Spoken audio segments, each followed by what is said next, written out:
ദൈവത്തിന്റെ അതിപരിശുദ്ധമായ നാമം സ്തുതിക്കപ്പെടട്ടെ. ഒരു പുതിയ വർഷം കാണുവാൻ ദൈവം നമ്മെ സഹായിച്ചു. അനേക സംഭവങ്ങൾ നിറഞ്ഞ ഒരു വർഷം നമ്മെ വിട്ട് കടന്നുപോയി. ഈ പുതിയ വർഷത്തിൽ പുതിയ സമർപ്പണത്തോടും തീരുമാനത്തോടും കൂടി ജീവിക്കുവാൻ ദൈവം നമ്മെ സഹായിക്കട്ടെ. എന്തെന്ത് വാർത്തകളാണ് കഴിഞ്ഞ ഒരു വർഷം നാം കേട്ടത്.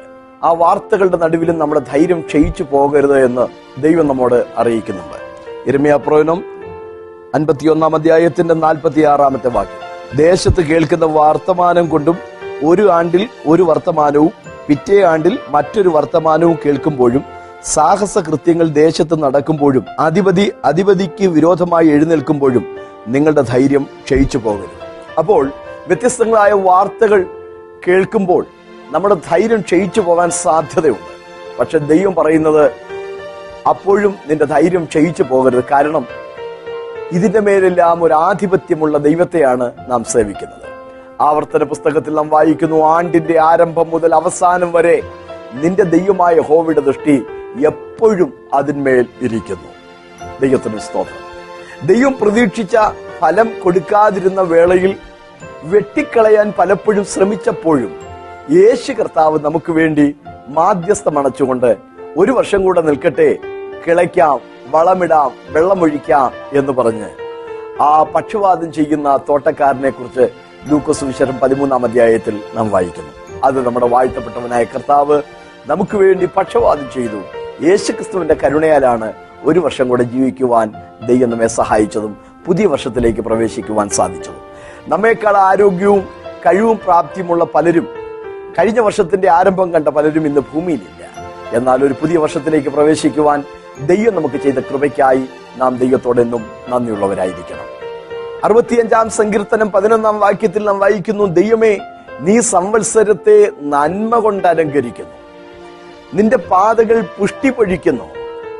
ആ നന്മയുടെ ഒരുപാട് വിശദീകരണങ്ങൾ 65 സങ്കീർത്തനത്തിനുണ്ട്. കട്ടകൾ ഉടച്ച് നനച്ച് കുതിർക്കുന്നു, ധാന്യങ്ങൾ സമൃദ്ധിയായി വിളയുന്നു, പുൽപ്പുറങ്ങളിൽ ആടുമാടുകൾ പെറ്റുപെരുകുന്നു, കളപ്പുരകൾ ധാന്യം കൊണ്ട് വർദ്ധിക്കുന്നു. സമസ്ത മേഖലകളിലും സമൃദ്ധി നൽകി അനുഗ്രഹിക്കുന്ന ദൈവത്തെയാണ് നമുക്കവിടെ കാണുവാൻ കഴിയുന്നത്. അതെ, ആ ദൈവത്തിന്റെ തൃക്കരത്താൽ ഈ വചനം കേൾക്കുന്ന എല്ലാവരുടെയും ജീവിതത്തിൽ അടുത്തൊരു വർഷം അനുഗ്രഹത്തിൻ്റെതായി മാറട്ടെ എന്ന് ഞാൻ ഹൃദയപൂർവ്വം ആശംസിക്കുകയാണ്. 1-ാം മാസം 1-ാം തീയതി സംഭവിച്ചു എന്ന് ബൈബിളിൽ പറയുന്ന പ്രധാനപ്പെട്ട 4 ചിന്തകളെ പറ്റിയാണ് ഇന്ന് നാം പഠിക്കുവാൻ ആഗ്രഹിക്കുന്നത്. പുറപ്പാട് പുസ്തകം 12 അധ്യായം 2 വാക്യം. ഈ മാസം നിങ്ങൾക്ക് മാസങ്ങളുടെ ആരംഭമായി ആണ്ടിൽ 1-ാം മാസം ആയിരിക്കണം. യഹൂദന്മാർക്ക് നമുക്കുള്ളതുപോലെ തന്നെ 12 മാസങ്ങളാണ്. പക്ഷേ യഹൂദൻ ഇന്നും കൊണ്ടു നടക്കുന്ന കലണ്ടർ ഈജിപ്തുകാരുടെ കലണ്ടറാണ്. മിസ്രൈമ്യ കലണ്ടറിൽ ആബീബ് മാസം എന്നുള്ളത് 7-ാമത്തെ മാസമാണ്. പക്ഷെ കുഞ്ഞാടിന്റെ രക്തത്താൽ വിടുതൽ പ്രാപിച്ച് ഒരു പുതിയ സമൂഹമായി ഇറങ്ങിത്തിരിക്കുന്ന പുറപ്പാടിലേക്ക് ശ്രമിക്കുന്ന ജനത്തോട് ദൈവം പറഞ്ഞു, ഇത് നിങ്ങൾക്ക് 1-ാം മാസമായി കണക്കാക്കണം. മിസ്രൈമിന്റെ കലണ്ടറിൽ ഇത് 7-ാമത്തെ മാസമായിരിക്കാം, പക്ഷെ നിങ്ങൾക്ക് ഇത് 1-ാം മാസമായിരിക്കണമെന്ന് ദൈവം അവിടെ അനുശാസിക്കുകയാണ്. ദൈവം അവിടെ നമ്മുടെ ജീവിതത്തിൽ നൽകുന്ന ഒരു ആത്മീയ ദൂതുണ്ട്. നമ്മുടെ പെസഹ കുഞ്ഞാട് മറുക്കപ്പെട്ടിരിക്കുന്നു, ക്രിസ്തു തന്നെ. ആ ക്രിസ്തുവിന്റെ രക്തത്താൽ വിടുതൽ പ്രാപിച്ച ദൈവത്തിന്റെ മക്കൾക്ക് ഈ വർഷം ഒരു പുതിയ ആരംഭമായി തീരണം. യേശുക്രിസ്തുവാണ് ചരിത്രത്തെ BC എന്നും AD എന്നും 2ആയി തിരിച്ചിരിക്കുന്നത്. ചരിത്രത്തിന്റെ നാഴികക്കല്ലായി ക്രിസ്തു നിൽക്കുന്നു. എന്നാൽ ഈ നാഴികക്കല്ല് ഇന്നേക്ക് 2000 വർഷങ്ങൾക്കപ്പുറം ചരിത്രത്തിൽ ഒരിക്കൽ കുഴിച്ചിട്ടതുമായിട്ടല്ല. നമ്മുടെയൊക്കെ ദൈനംദിന ജീവിതത്തിൽ ഈ നാഴികക്കല്ല് കുഴിച്ചിട്ട് ക്രിസ്തു ഇല്ലാതെ പോയ കാലഘട്ടം, ക്രിസ്തു നമ്മുടെ ജീവിതത്തിലേക്ക് വന്ന കാലഘട്ടം, അങ്ങനെ ഒരു വഴിത്തിരിവ് ആരംഭിക്കണമെന്ന് ദൈവം നമ്മെക്കുറിച്ച് ആഗ്രഹിക്കുകയാണ്. യേശുവിൽ ഒരുവനാകുമ്പോൾ അവൻ പുതിയ സൃഷ്ടിയാകുന്നു. കണ്ടാലും പഴയതെല്ലാം കഴിഞ്ഞുപോയി, അവനൊരു പുതിയ സൃഷ്ടിയായി മാറുകയാണ്. ദൈവം പറഞ്ഞത് ഇത് നിങ്ങൾക്ക് 1-ാം മാസമായി മാറണം. ആർക്കാണ്? പെസഹ കുഞ്ഞാടിനെ അറുത്ത് പുളിപ്പില്ലാത്ത അപ്പം ഭക്ഷിക്കുന്ന നിങ്ങൾക്ക് ഇത് 1-ാം മാസമായിരിക്കണം എന്നാണ് ദൈവം പറഞ്ഞത്. അവിടെ ഇസ്രായേൽ മക്കൾ പുറപ്പെട്ട് പോകാൻ ഒരുമ്പെടുമ്പോൾ അവർ ശ്രദ്ധിക്കേണ്ടുന്ന 3 പ്രധാന കാര്യങ്ങൾ കൂടെ ദൈവം പറയുകയുണ്ടായി. പുറപ്പാട് പുസ്തകം 12-ാം അധ്യായം 48-ാമത്തെ വാക്യം. ഒരു അന്യജാതിക്കാരൻ നിന്നോടുകൂടെ പാർത്ത് പെസഹ ആചരിക്കുന്നു എങ്കിൽ അവനുള്ള ആണൊക്കെയും പരിച്ഛേദന ഏൽക്കണം. പരിച്ഛേദനയില്ലാത്ത ഒരുത്തനും അത് തിന്നരുത്. യഹൂദന് ദൈവം നൽകിയ ദൈവത്തോടുള്ള ഉടമ്പടിയുടെ അടയാളമായ പരിച്ഛേദന സ്വീകരിച്ചിട്ടില്ലാത്ത ഒരുത്തനും പെസഹ ഭക്ഷിക്കരുത് എന്നാണ് അവിടെ ദൈവം പറഞ്ഞത്. പഴയ നിയമത്തിൽ യഹൂദന്റെ ഒരു അടയാളമായി പരിച്ഛേദന സ്വീകരിച്ചു. പുതിയ നിയമത്തിലേക്ക് വരുമ്പോൾ നാം അടയാളം സ്വീകരിക്കേണ്ടതില്ല.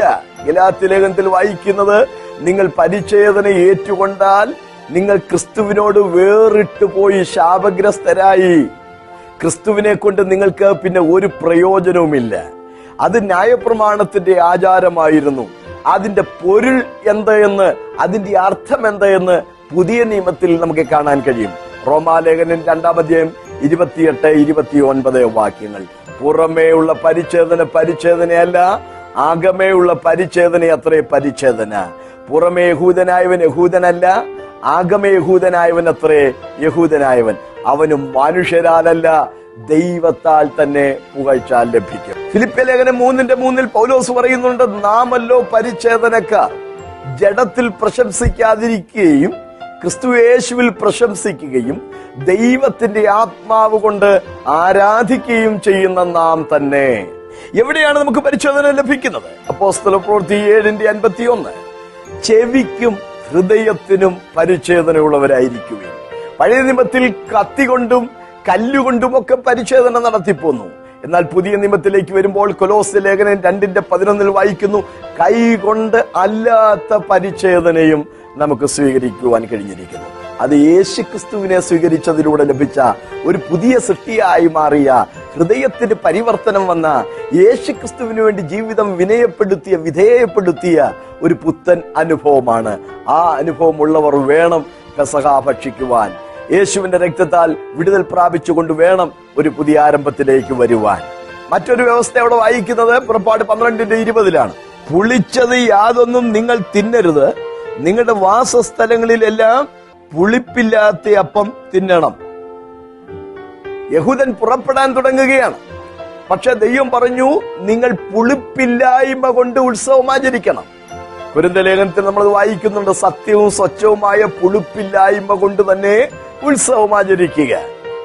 പഴയ നിയമത്തിൽ പുളിച്ച മാവ് ഉപയോഗിക്കരുത് എന്ന് ദൈവം അവിടെ പറഞ്ഞപ്പോൾ, പുതിയ നിയമത്തിൽ പുളിച്ച മാവ് എന്താണെന്നുള്ളതിനെ കുറിച്ച് 3 വ്യക്തമായ വിശദീകരണങ്ങളുണ്ട്. മത്തായി സുവിശേഷം 16-ാം അധ്യായം 12-ാം വാക്യത്തിൽ പരീശന്മാരുടെയും സദൂക്യരുടെയും പുളിച്ച മാവ് സൂക്ഷിച്ചുകൊള്ളുവാൻ കർത്താവ് പറഞ്ഞു. വേദപുസ്തകത്തിലെ കാതലായ കാര്യങ്ങൾ വിശ്വസിക്കാത്ത സാദൂക്യരുടെ ഉപദേശം. അതുപോലെ തന്നെ ലൂക്കോസ് 12:1 പരീശന്മാരുടെ കപടഭക്തിയായ പുളിച്ച മാവ് സൂക്ഷിച്ചൊഴിഞ്ഞുകൊള്ളുവാൻ പറഞ്ഞു. മനുഷ്യർക്ക് വിളങ്ങേണ്ടതിന് പ്രഹസനങ്ങൾ കാട്ടിപ്പോന്ന, ആളുകളുടെ മുമ്പാകെ അംഗീകാരം പിടിച്ചു പറ്റാൻ വേണ്ടി പോന്ന കുറെ കാര്യപരിപാടികൾ ചെയ്തു പോന്ന പരീശൻ. പക്ഷേ അതിനെയും കർത്താവ് വിലക്കുകയാണ്. കാരണം നാം ഒരു കാര്യം ചെയ്യുമ്പോൾ അത് മനുഷ്യരെ കാണിക്കാനല്ല, ഹൃദയങ്ങളെ അറിയുന്ന ദൈവത്തിന് പ്രസാദകരമാകത്തക്കവണ്ണം നാം അത് ചെയ്യേണ്ടതുണ്ട്. മർക്കോസിന്റെ സുവിശേഷം 8-ാം അധ്യായം 15-ാം വാക്യത്തിൽ ഹെരോദ്യരുടെ പുളിച്ച മാവ് സൂക്ഷിച്ചുകൊള്ളുവാൻ പറയുന്നുണ്ട്. ദൈവികമായ കാര്യങ്ങളെക്കാൾ രാഷ്ട്രീയമായ കാര്യങ്ങൾക്ക് പ്രാധാന്യം നൽകിക്കൊണ്ടു പോകുന്ന ആ ഹെരോദ്യരുടെ പുളിച്ച മാവ് സൂക്ഷിച്ചുകൊള്ളുകയും. അപ്പോൾ പുതിയ നിയമത്തിൽ പുളിച്ച മാവ് എന്ന പദം ഉപദേശത്തെയും ലോകപരമായ ഇടപെടലുകളെയും വേദപുസ്തകത്തിന്റെ കാതലായ കാര്യങ്ങൾ നിരാകരിക്കുന്നതിനെയുമാണ് കാണിക്കുന്നത്. പുളിച്ച മാവ് നമ്മുടെ ജീവിതത്തിൽ നിന്ന് മാറ്റിക്കളയണം. ഉപദേശപരവും ജീവിതപരവുമായ പിശകുകൾ വരാതെ വേണം നാം ഇന്ന് ദൈവത്തെ ആരാധിക്കുക. പുറപ്പാട് 12-ാം അധ്യായത്തിൽ പറയുന്ന 3-ാമത്തെ വ്യവസ്ഥ അതിന്റെ 11-ാം വാക്യമാണ്. അര കെട്ടിയും കാലിന് ചെരുപ്പിട്ടും കയ്യിൽ വടി പിടിച്ചും കൊണ്ട് നിങ്ങൾ തിന്നേണം. കയ്പു ചീരയോടുകൂടെ പെസഹ കുഞ്ഞാടിന്റെ മാംസം അവർ ഭക്ഷിക്കാൻ തുടങ്ങുന്നു. 400 വർഷമായി അടിമയായിരുന്ന മിസ്രൈമിനെ അവർ വിട്ടിറങ്ങാൻ തുടങ്ങുന്നു. ഒരു പുറപ്പാടിനു വേണ്ടി ഒരുങ്ങുന്നു. പക്ഷെ ദൈവത്തോട് പറഞ്ഞു, എങ്ങനെ സാവധാനത്തോടെ അത് കഴിക്കരുത്. കയ്യിൽ വടി പിടിച്ച് കാലിൽ ചെരുപ്പിട്ട് അരകെട്ടി തിടുക്കത്തോടെ നിങ്ങൾ ഭക്ഷിക്കണം. എന്ന് പറഞ്ഞാൽ നിങ്ങൾ ഇവിടുന്ന് പുറപ്പെട്ടു പോകാൻ പോവുകയാണ്. പ്രിയ സഹോദരങ്ങളെ, ഈ പുതുവർഷത്തിൽ എനിക്ക് നിങ്ങളെ ഓർപ്പിക്കാനുള്ള ദൂത്, നാമും ഈ ലോകത്തിൽ നിന്നൊരു പുറപ്പാടിന് വേണ്ടി കാത്തിരിക്കുന്നവരാണ്. ഇന്നലേക്കാൾ ഇന്ന് ഞാൻ പ്രിയന്റെ നാടിനോട് അടുത്തിരിക്കുന്നു. കർത്താവിന്റെ ആ വരവിനോട് നാം വളരെ സമീപസ്ഥരായിരിക്കുകയാണ്. കഴിഞ്ഞ ദീർഘവർഷങ്ങളായി കർത്താവ് വരുമെന്ന് വിശുദ്ധന്മാർ കാത്തും പ്രതീക്ഷിച്ചും പ്രത്യാശയിലും വിശ്വാസത്തിൽ മരിച്ചു. ഇതുവരെയും കർത്താവ് വന്നിട്ടില്ല. ഒരു പക്ഷേ കർത്താവിന്റെ പ്രവൃത്തിയുടെ സമയമായെങ്കിൽ ഈ നാളുകളിൽ ഒന്നിൽ അവിടുത്തെ കാഹളം കേട്ടേക്കാം. ഇസ്രായേൽ മക്കൾ അന്ന് മിസ്രൈമിൽ നിന്ന് പുറപ്പെട്ട് കനാനിലേക്ക് പോയതുപോലെ നാമും കർത്താവിന്റെ സന്നിധിയിലേക്ക്, ഈ ലോകം വിട്ട് കർത്താവിന്റെ സന്നിധിയിലേക്ക് പറന്നു പോകും. അതാണ് നമ്മുടെ ആത്മീക പ്രത്യാശ. ദൈവത്തിന് സ്തോത്രം. അപ്പോൾ നമ്മുടെ ജീവിതത്തിൽ ഒരു പുതുക്കത്തോടുകൂടെ വേണം ഈ പുതുവർഷത്തിലേക്ക് നാം പ്രവേശിക്കുവാൻ. 1-ാം മാസം 1-ാം തീയതി സംഭവിച്ചു എന്ന് പറയുന്ന ബൈബിളിലെ രണ്ടാമത്തെ കാര്യം ഒരു ശുദ്ധീകരണമാണ്. ദൈവത്തിന്റെ ഇഷ്ടമോ നിങ്ങളുടെ ശുദ്ധീകരണം തന്നെ. ശുദ്ധീകരണം കൂടാതെ ആർക്കും ദൈവത്തെ കാണുവാൻ കഴിയുകയില്ല എന്ന് വേദപുസ്തകം പഠിപ്പിക്കുകയാണ്. എങ്ങനെയാണ് ശുദ്ധീകരണം പ്രാപിക്കുന്നത്? ഹൃദയശുദ്ധിയുള്ളവർ ഭാഗ്യവാന്മാർ, അവർ ദൈവത്തെ കാണും. യേശു ക്രിസ്തുവിന്റെ രക്തം നമ്മുടെ സകല പാപവും പോക്കി നമ്മെ ശുദ്ധീകരിക്കുന്നു. ക്രിസ്തുവിന്റെ രക്തത്താൽ നമുക്ക് ഒരു ശുദ്ധീകരണം പ്രാപിക്കുവാൻ കഴിയും. പഴയ നിയമകാലത്ത് 1-ാം മാസം 1-ാം തീയതി ശുദ്ധീകരണം പ്രാപിച്ച ചില തെളിവുകൾ ഞാൻ ചൂണ്ടിക്കാണിക്കാം. യെഹെസ്കേൽ പ്രവചനം 45-ാം അധ്യായം 18-ാം വാക്യം, യഹോവയായ കർത്താവ് ഇപ്രകാരം അരുളിച്ചെയ്യുന്നു, 1-ാം മാസം 1-ാം തീയതി നീ ഊനമില്ലാത്ത ഒരു കാളക്കുട്ടിയെ എടുത്ത് വിശുദ്ധ മന്ദിരത്തിന് പാപപരിഹാരം വരുത്തണം. ഹിസ്കിയാ രാജാവിന്റെ കാലത്ത് 1-ാം മാസം 1-ാം തീയതി ശുദ്ധീകരണം വരുത്തിയതായി നമുക്ക് കാണുവാൻ കഴിയുന്നു. അദ്ദേഹത്തിന്റെ പിതാവായ ആഹാസ് ദൈവത്തിന്റെ ആലയത്തിന്റെ വാതിൽ അടച്ചു കളഞ്ഞവനായിരുന്നു. ദീർഘവർഷങ്ങൾ ദൈവത്തിന്റെ ആലയം അടയപ്പെട്ട് കിടന്നു. അതിനകത്ത് ക്ഷുദ്ര പ്രാണികൾ കൂടുകെട്ടി അങ്ങനെ അടയപ്പെട്ട അവസ്ഥയിൽ ദീർഘവർഷങ്ങൾ കിടന്നു. എന്നാൽ ഹിസ്കിയാവെന്ന യൗവനക്കാരൻ രാജഭരണത്തിലേക്ക് വന്നപ്പോൾ അവൻ ആദ്യമായി ചെയ്തത് ദൈവത്തിന്റെ ആലയത്തിന്റെ വാതിൽ തുറന്നു എന്നുള്ളതാണ്. തിരുവെഴുത്തിൽ അതേക്കുറിച്ച് പറയുന്നത് ശ്രദ്ധിക്കുക. 1-ാം ആണ്ടിൽ 1-ാം മാസം യഹോവയുടെ ആലയത്തിന്റെ വാതിലുകൾ തുറന്നു. 1-ാം മാസം 1-ാം തീയതി അവർ ശുദ്ധീകരിപ്പാൻ തുടങ്ങി. 2 ദിനവൃത്താന്ത പുസ്തകം 29-ാം അധ്യായം 3-17 വാക്യങ്ങൾ. അതേ പുസ്തകം 28-ന്റെ 24-ൽ അവന്റെ അപ്പനായ ആഹാസ് ആലയത്തിന്റെ വാതിൽ അടച്ചു കളഞ്ഞതാണ്. പക്ഷേ 1-ാം മാസം 1-ാം തീയതി ഹിസ്കിയാവ് ദൈവത്തിന്റെ ആലയത്തിന്റെ വാതിൽ തുറന്നു. അവിടെ വായിക്കുന്ന അനുഗ്രഹീതമായ അനേക വാക്യങ്ങളുണ്ട്. തങ്ങളെ തന്നെ ശുദ്ധീകരിക്കുവാൻ അദ്ദേഹം ലേവ്യരെ ഉത്സാഹിപ്പിക്കുന്നു. 5-ാം വാക്യം, ദൈവത്തോടൊരു നിയമം ചെയ്യുവാൻ എനിക്ക് താല്പര്യമുണ്ട് മക്കളെ എന്ന് പറയുന്നുണ്ട്. വാക്യം 10, മോശെ ഉണ്ടാക്കിയിരുന്ന ആ താമ്രസർപ്പത്തിന് നെഹുഷ്ടാൻ എന്നൊരു പേരിട്ട് ഇസ്രായേൽ മക്കൾ ഏകദേശം 800 വർഷത്തോളം അതിനെയും കൂടെ പൂജിച്ചിരുന്നു. ആ നെഹുഷ്ടാൻ എന്ന നികൃഷ്ടമായ വിഗ്രഹത്തെ തല്ലി ഉടച്ച് അതിനെ വലിച്ചെറിഞ്ഞ് ജനത്തിന്റെ ഇടയിൽ ഒരു വലിയ ശുദ്ധീകരണം തന്നെ ഹിസ്കിയാവ് വരുത്തിയതായി വേദപുസ്തകത്തിൽ നമുക്ക് കാണാൻ കഴിയും. 2 രാജാക്കന്മാരുടെ പുസ്തകം 18-ാം അധ്യായത്തിന്റെ 4-5 വാക്യത്തിൽ ഹിസ്കിയാവ് നെഹുഷ്ടാനെ, ആ വിഗ്രഹത്തെ തല്ലി ഉടച്ച് കളഞ്ഞതായി നമുക്ക് കാണാൻ കഴിയും. അങ്ങനെ ദൈവത്തിന്റെ ആലയം 1-ാം മാസം 1-ാം തീയതി തുറന്ന് ശുദ്ധീകരണം വരുത്തി ദൈവത്തോട് ഒരു നിയമം ചെയ്ത് നെഹുഷ്ടാനെയൊക്കെ നീക്കിയ ഹിസ്കിയാവിന്റെ ജീവിതത്തിലും പോരാട്ടങ്ങൾ ഉണ്ടായിട്ടുണ്ട്. അശൂർ രാജാവ് ഒരു വലിയ സൈന്യവുമായി വന്ന് തന്നെയും തന്റെ ദേശത്തെയും വളഞ്ഞു, ഭീഷണിപ്പെടുത്താൻ തുടങ്ങി. റാബ്ഷാക്കെ എന്ന സൈന്യാധിപൻ വന്ന് അശൂർ രാജാവിന്റെ കയ്യിൽ നിന്ന് ആരെങ്കിലും വിടുവിക്കപ്പെട്ടിട്ടുണ്ടോ?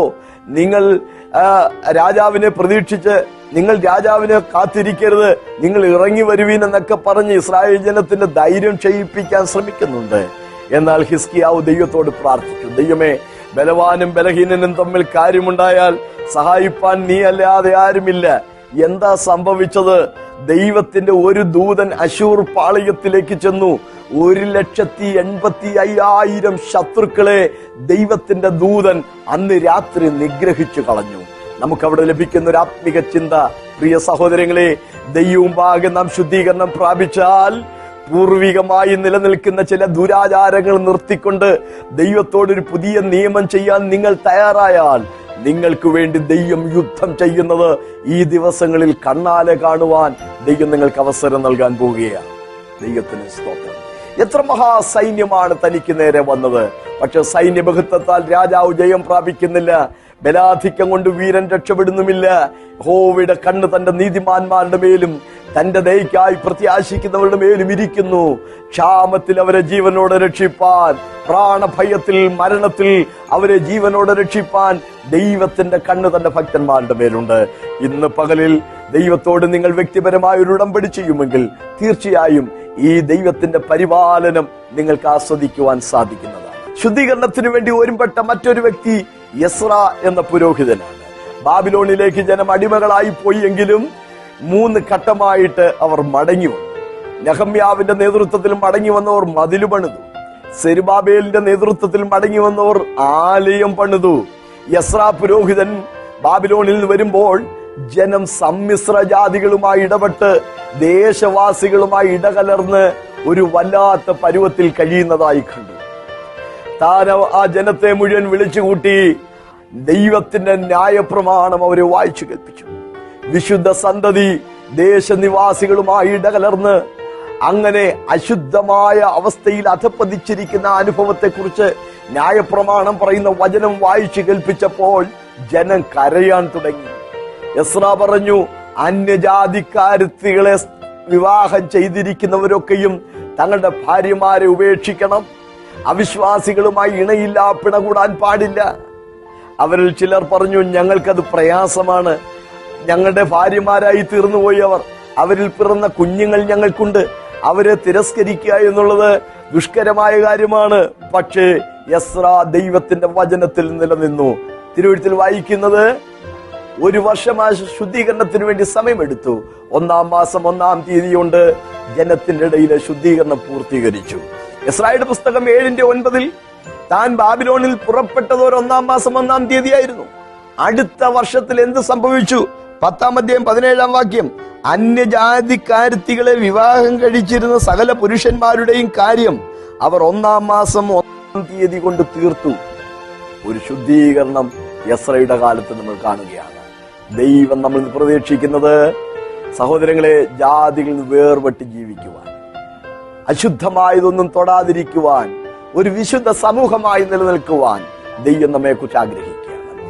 അവരുടെ ഇടയിൽ നിന്ന് പുറപ്പെട്ടു വേർപെട്ടിരിപ്പീൻ, എന്നാൽ ഞാൻ നിങ്ങളെ കൈക്കൊണ്ട് നിങ്ങൾ എനിക്ക് പുത്രിപുത്രന്മാരും ഞാൻ നിങ്ങൾക്ക് പിതാവുമായിരിക്കുമെന്നാണ് കൊരിന്ത്യ ലേഖനത്തിൽ ദൈവം നമ്മോട് അരുളി ചെയ്യുന്നത്. 1-ാം മാസം 1-ാം തീയതി സംഭവിച്ച 3-ാമത്തെ കാര്യം, ഒരു ന്യായവിധി ജനത്തിൽ നിന്ന് വഴിമാറി എന്നുള്ളതാണ്. നോഹയുടെ കാലത്ത് ദൈവനിയോഗപ്രകാരം അദ്ദേഹം ഒരു ബൃഹത്തായ പെട്ടകം പണിതു. ഭൂമിയിൽ മനുഷ്യന്റെ ദുഷ്ടത വലിയതെന്നും അവന്റെ ഹൃദയ നിരൂപണമൊക്കെയും ദോഷമുള്ളതെന്നും ദൈവം കണ്ടപ്പോൾ ലോകത്തിൽ വരാൻ പോകുന്ന മഴയെന്ന ജലപ്രളയമെന്ന ആ ന്യായവിധിയുടെ ദൂത് ദൈവം നോഹയ്ക്ക് നൽകി. മഴയെക്കുറിച്ച് താൻ അന്ന് വരെ കണ്ടിട്ടില്ല എന്ന് വേണം നമുക്ക് മനസ്സിലാക്കാൻ. അതുവരെ കാണാത്തവയെ കുറിച്ച് തനിക്ക് ദൈവത്തിന്റെ അരുളപ്പാടുണ്ടായതനുസരിച്ച് ഭയഭക്തി നിമിത്തം തന്റെ കുടുംബത്തിന്റെ രക്ഷയ്ക്കായി നോഹ ഒരു പെട്ടകം പണിതുണ്ടാക്കി. എങ്ങനെയാണ് പെട്ടകം പണിതത്?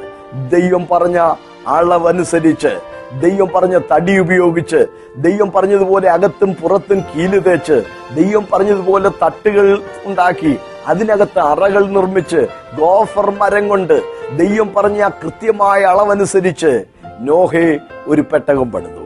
അദ്ദേഹം ഉണ്ടാക്കി വെച്ചത് കരയിലായിരുന്നു.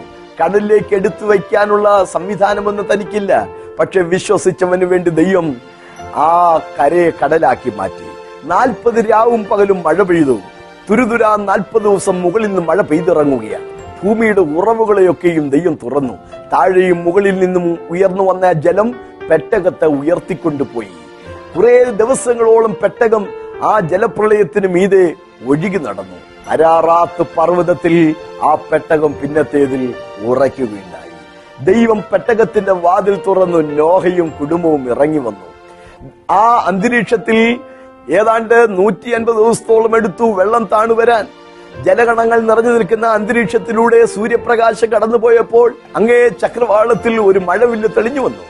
അത് കാണിച്ചുകൊണ്ട് ദൈവം നോഹയോട് അവന്റെ കുടുംബത്തോട് ഉടമ്പടി ചെയ്യുകയും ഇനി മേലാൽ ഭൂമിയെ ഞാൻ വെള്ളം കൊണ്ട് നശിപ്പിക്കുകയില്ല എന്ന് ഉടമ്പടി ചെയ്യുകയും ദൈവം അവരെ അനുഗ്രഹിക്കുകയും ചെയ്തു. ആ വെള്ളം വറ്റിപ്പോയി നോഹയും കുടുംബവും ഇറങ്ങി വന്നതിനെ കുറിച്ച് വേദപുസ്തകത്തിൽ വായിക്കുന്ന അനുഗ്രഹീതമായ ഒരു വാക്യം 38:13 നോഹയുടെ 601 സംവത്സരം 1-ാം മാസം 1-ാം തീയതി ഭൂമിയിൽ നിന്ന് വെള്ളം വറ്റിപ്പോയിരുന്നു. നീതിമാനായ നോഹ ദൈവത്തിന്റെ കൽപ്പന അനുസരിച്ചവൻ, ദൈവത്തിന്റെ ആ അരുളപ്പാടനുസരിച്ച് പ്രവർത്തിച്ചവൻ പുതിയ ലോകത്തിലേക്ക് പ്രവേശിച്ചത്. ഇന്ന് സഹോദരങ്ങളെ, ദൈവത്തിന്റെ വചനം കേട്ട് നിങ്ങളുടെ ജീവിതം ചിട്ടപ്പെടുത്തുവാൻ, ദൈവം പറയുന്ന പ്രമാണപ്രകാരം കാര്യങ്ങൾ പ്രവർത്തിക്കുവാൻ നിങ്ങൾ തയ്യാറായാൽ തീർച്ചയായും ന്യായവിധി വഴിമാറുകയും ഒരു പുതിയ ലോകത്തിലേക്ക് പ്രവേശിക്കുവാൻ, കർത്താവിന്റെ രാജ്യത്തിലേക്ക് പ്രവേശിക്കുവാൻ ദൈവം നിങ്ങൾക്ക് അവസരം തരികയും ചെയ്യും. 1-ാം മാസം 1-ാം തീയതി സംഭവിച്ചു എന്ന് ബൈബിൾ പറയുന്ന 4-ാമത്തെ കാര്യം, സമാഗമന കൂടാരത്തിൽ ദൈവത്തിന്റെ തേജസ് ഇറങ്ങി വന്നതാണ്. മോശയോട് ദൈവം പറഞ്ഞു, ഞാൻ അവരുടെ നടുവിൽ വസിപ്പാൻ തക്കവണ്ണം ഒരു വിശുദ്ധ മന്ദിരം ഉണ്ടാക്കുവാൻ പർവ്വതത്തിൽ ഞാൻ നിനക്ക് കാണിച്ചു തന്ന മാതൃക പ്രകാരം സകലവും തീർപ്പാൻ നോക്കുക. എബ്രായ ലേഖനം 8-ാം അധ്യായം 5-ാം വാക്യത്തിലൊക്കെ നാം അത് വായിക്കുന്നുണ്ട്. ദൈവം കാണിച്ചു കൊടുത്ത മാതൃക പ്രകാരം മോശെ എന്ന മനുഷ്യൻ സമാഗമന കൂടാരം പണി. ആ പണിയുടെ സഹായത്തിനായി ഒഹോലിയാവ്, ബെസലിയേൽ എന്ന 2 വ്യക്തികളെ കൂടെ സഹായികളായി കൊടുത്തു. ദൈവം അവരെ ജ്ഞാനാത്മാവിനാൽ നിറച്ചു. ദൈവത്തിന് സ്തോത്രം. ദൈവത്തിന്റെ വേലയ്ക്ക് കൈത്താങ്ങൽ നൽകിയവന്റെ തലമുറയെ ബഹുമുഖ പ്രതിഭകളാക്കി ദൈവം പിന്നത്തേതിൽ ഉയർത്തി. നിങ്ങളുടെ ജീവിതകാലത്ത് ദൈവത്തിനു വേണ്ടി, ദൈവവേലയ്ക്ക് വേണ്ടി കൈത്താങ്ങൽ കൊടുത്താൽ, ദൈവനാമത്തിന് വേണ്ടി നിലനിന്നാൽ, ഒരു പക്ഷേ നിങ്ങളുടെ കാലത്ത് അതിന്റെ ദൈവാനുഗ്രഹം കാണുവാൻ കഴിഞ്ഞില്ലെങ്കിൽ പോലും നിങ്ങളുടെ തലമുറയുടെ കാലത്തും ദൈവം അത് നീതിയോടെ, വിശ്വസ്തയോടെ തിരിച്ചളക്കുന്ന, മടിയിൽ നൽകി മാനിക്കുന്ന, തലമുറകളുടെ സ്ഥിതികളെ വ്യത്യാസപ്പെടുത്തുന്ന ഒരു ദൈവത്തെയാണ് വിശുദ്ധ വേദപുസ്തകത്തിൽ നമുക്ക് കാണുവാൻ കഴിയുന്നത്. 1-ാം മാസം 1-ാം തീയതി സംഭവിച്ച 4 കാര്യങ്ങളെ കുറിച്ചാണ് നാം ചിന്തിച്ചത്. മിസ്രൈമിൽ നിന്ന് പുറപ്പെടാൻ ദൈവം പെസഹ കുഞ്ഞാടിനെ ഇറക്കുമ്പോൾ പറഞ്ഞത്, ഇത് നിങ്ങൾക്ക് മാസങ്ങളുടെ ആരംഭമായി 1-ാം മാസം 1-ാം തീയതി ആയിരിക്കണം. ശുദ്ധീകരണത്തിന് വേണ്ടി യെഹസ്കേൽ പ്രവാചകനും ഹിസ്കിയ രാജാവും യസ്രയും ഒക്കെ ശ്രമിച്ചത് 1-ാം മാസം 1-ാം തീയതി ആയിരുന്നു. അതുപോലെ തന്നെ നോഹയുടെ കാലത്ത് ജലപ്രളയത്തിൽ പറ്റിപ്പോയത് ഒരു 1-ാം മാസം 1-ാം തീയതി ആയിരുന്നു. സമാഗമന കൂടാരത്തിന്റെ തിരശീല നിവർത്തുവാൻ ദൈവം പറഞ്ഞത് 1-ാം മാസം 1-ാം തീയതി, മോശ നിവർത്തിയതും 1-ാം മാസം 1-ാം തീയതി.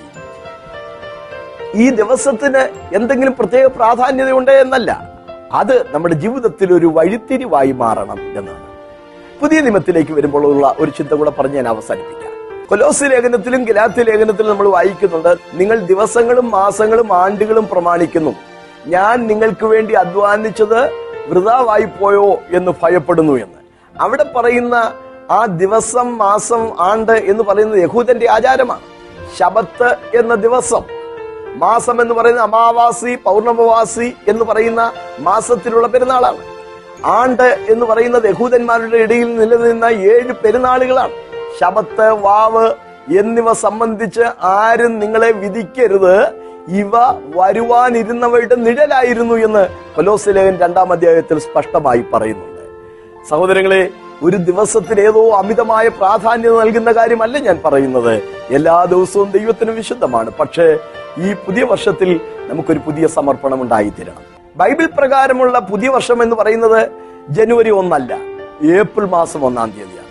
കാരണം ആബീബ് മാസം 1-ാം തീയതി എന്ന് പറയുന്നത് ഏപ്രിൽ മാസമാണ്. യഹൂദന്റെ പെസഹ അന്നാണ് നടത്തുമായിരുന്നത്, നമുക്കതറിയാം. ബാങ്കുകളുടെ കണക്കുകൾ ഇപ്പോഴും ക്ലോസ് ചെയ്യുന്നത് മാർച്ച് 31-നാണ്. ഏപ്രിൽ 1-ാം തീയതിയാണ് ബാങ്കുകളുടെ പുതുവർഷം ആരംഭിക്കുന്നത്. ബൈബിൾ പ്രകാരം പുതുവർഷം എന്ന് പറയുന്നത് ഏപ്രിലാണ്. ഗ്രിഗേറിയൻ കലണ്ടർ കൊണ്ട് നടക്കുന്ന നമ്മുടെ പുതുവർഷം ജനുവരി 1-ആണ്. ദിവസത്തിന്റെ പ്രാധാന്യതയേക്കാൾ അധികം ജനുവരി 1-ാം തീയതിക്ക് എന്തോ പ്രത്യേകതയുണ്ട് എന്നല്ല ഞാൻ പറയുന്നത്. ഒരു പുതിയ സമർപ്പണം ഉണ്ടായി ദൈവത്തിങ്കിലേക്ക് തിരിയുവാൻ നമുക്ക് ദൈവം കൃപ ചെയ്യട്ടെ. സംവത്സരത്തെ നന്മ കൊണ്ട് അലങ്കരിക്കുന്ന ദൈവം ഈ കേൾവിക്കാർക്ക് ഈ പുതുവർഷം അനുഗ്രഹത്തിൻ്റെതാക്കി തീർക്കട്ടെ എന്ന് ഞാൻ പ്രാർത്ഥിക്കുന്നു. നെടുമ്പാശ്ശേരിയിൽ ആത്മീക ആരാധനയ്ക്കായി ഒരിടം.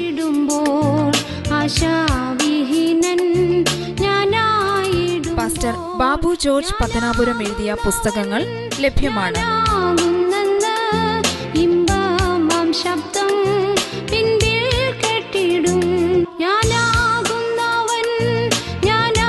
നിർദ്ദേശങ്ങൾ തുടർച്ചയായി ലഭിക്കേണ്ടതിന് ഞങ്ങളുടെ യൂട്യൂബ് ചാനൽ സബ്സ്ക്രൈബ് ചെയ്താലും വിവരങ്ങൾക്കും പ്രാർത്ഥനയ്ക്കും വിളിക്കേണ്ട നമ്പർ 8086991167 9946997525.